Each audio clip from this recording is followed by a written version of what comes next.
What matters there is the sheer grit and discipline to stick with one thing long enough till you then know what the next thing is you should do. And at the same time, eliminate all other distractions and shiny objects.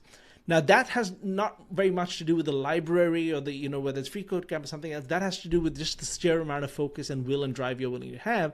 And then, of course, you want to choose the right tool, the right textbook, the right, it's freeCodeCamp, or whatever it is, people, even if it's not coding.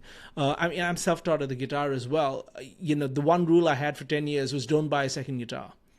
Right? Yeah. Because it's so tempting. I have exactly one guitar and exactly one bass. And there you go. I spent hundreds of hours on both. Because you just get the gear acquisition syndrome, GAS, as they call it.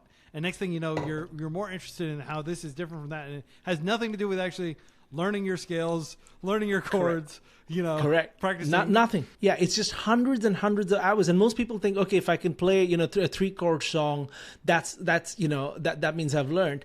And that's just the beginning. Like, there's so many layers to this, and you got to spend 100. It's the same principle with coding. You can have course acquisition syndrome, you can have language acquisition syndrome, framework acquisition syndrome, but ultimately, it's all programming is just basically instructing the computer to do your bidding, and they start to have the same pattern after a while.